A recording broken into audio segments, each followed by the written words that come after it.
With the overwhelming response we had of our first bucket video, I wanted to make a second one just for you. Y'all gave me tons of ideas, tons of suggestions to upgrade these so they'll be much more than a bucket. Let's try out a few. Looking through all of the comments, I had one suggestion that towered over all the rest, and that was the Buckethead. This is supposed to be a simple product that you could put right on top of your bucket and turn it into a nice wet dry vac. This unit only cost about $30 from the store, and if it truly turns your bucket into a nice vacuum, that's one heck of a deal. This looks simple enough, and it looks like it's ready just to immediately put on a bucket, so let's give it a try. And now for the moment of truth.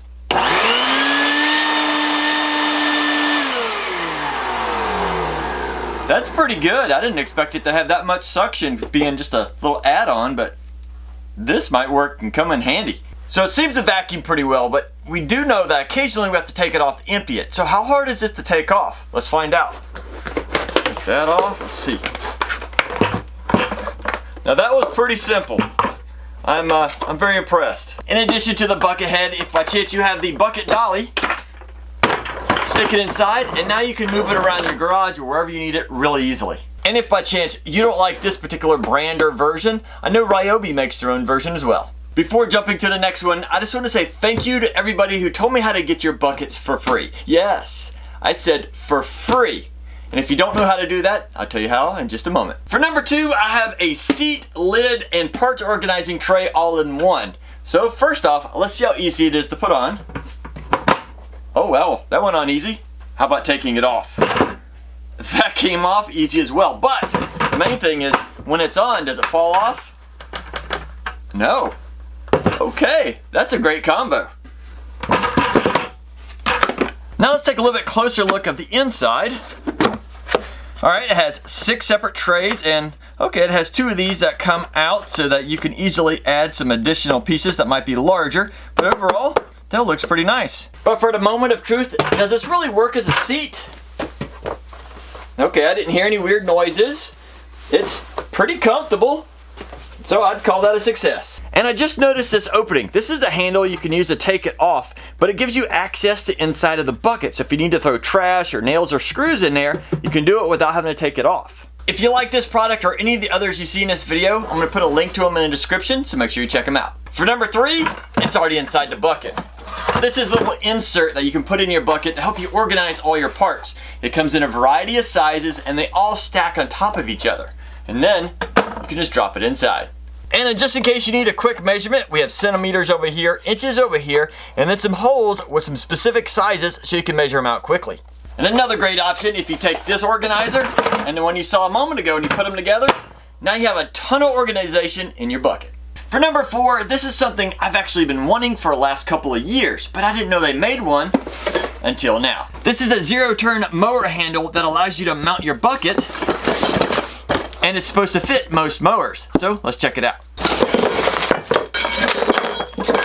Here's what's included in the handle. We have the 2 pieces that go together for the main shaft. You have the pieces that hold the bucket, little bottom mount.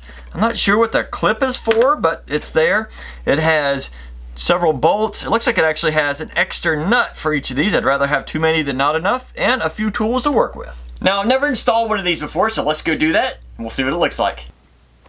Overall, this was a pretty simple installation. The hardest part was probably getting this handle, this top part, to slide over the bottom part and get it to line with the holes. But once that was in place, everything else worked out great. There's also a good option that you can place the bucket on the outside of the pole or on the inside of the pole. I think I prefer the outside, but if you don't, put it to the inside. And now for the moment of truth. Oh, it's a tight fit, but that's good. That holds that bucket nice and tight.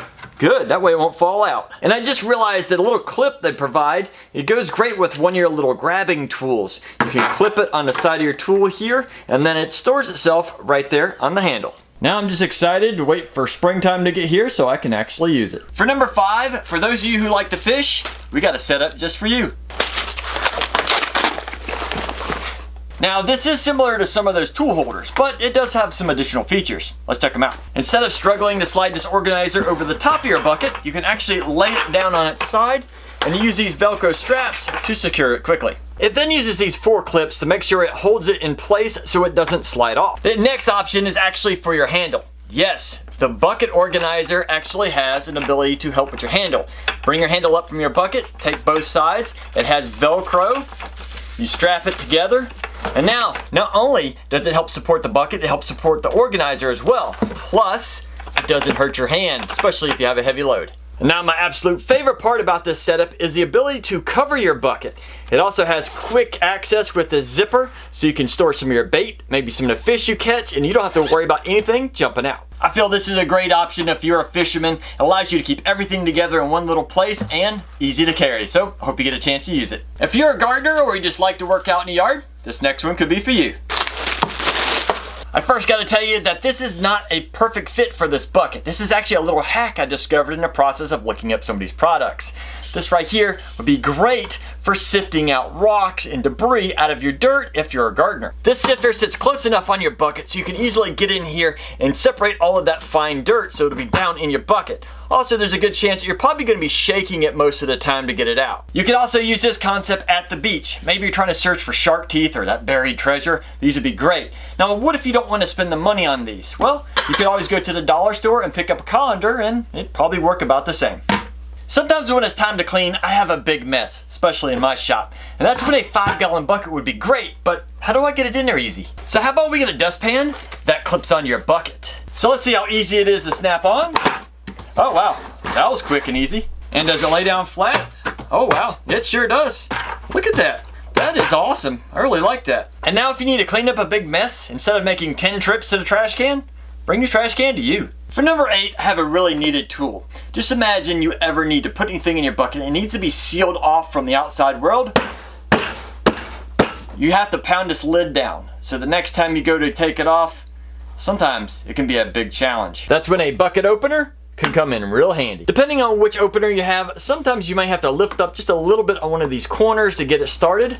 But once you do, you can now work your way around to lift off that lid. And once you get most of the way around, your lid should pop off real easily.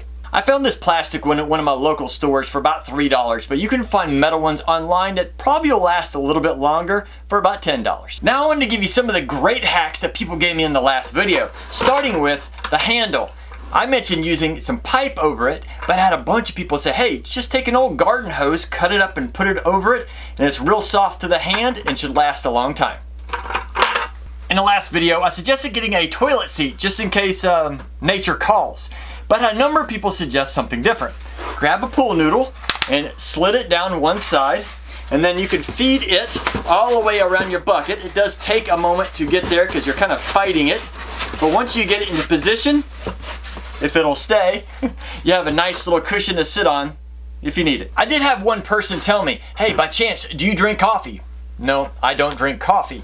But he suggested if you have the 1-pound containers, you can take those and put all your screws and bolts and everything in those, stick those in your bucket and keep it nice and organized and possibly save a little bit of money. I got one last hack before I get to the good stuff. Now, take your bucket and an old backpack. We want to slide your bucket into the back and then strap it so it can't fall out.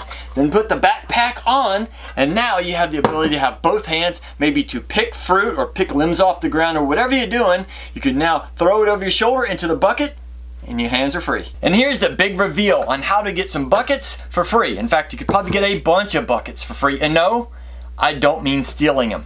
In fact, I had so many suggestions given to me in the last video on how to get buckets for free, I had to make a list just for you. For number 1, Harbor Freight has an in-track membership deal. It's something that the normal public can't participate in unless they are a member. And on occasion, they have a make any purchase, get a free bucket. So, I've heard people going in and buy stuff for less than $1 and getting a free bucket. Or maybe buying a lid and getting a free bucket. So, there you go. Looking at number 2, if you happen to have a bakery in your area. It might be inside of a grocery store or just a stand-alone. A lot of times, they bring in large quantities of icing and fruit filling in buckets. And guess what they do when they're done? It gets tossed right into the trash. So if you go ask real nicely, there's a chance you might get some free buckets. For number 3, there might be some restaurants in your area that have buckets that you can get. If by chance they serve pickles, donuts, maybe they have a deli, or maybe even a Chinese food restaurant. If you go and ask real nicely, a lot of times they have large quantities of stuff brought in buckets and you never know, you might get them for free. And last but definitely not least, number 4. professional painters and professional contractors. Yeah, they bring in tons of their stuff in buckets, and most of the time it goes right into the dumpsters. I see it all the time. But be careful. Keep in mind that the contracting equipment and stuff that they use usually is not food grade buckets, so please be careful on how you use them. And there you go, a bunch more ways to upgrade your buckets so you can have a lot more fun and they can be a lot more useful. If by chance you can think of any other ways, please put those in the comments. I'd love to read them and you'll help out a bunch of other people. So get out in your shop and have fun with your bucket.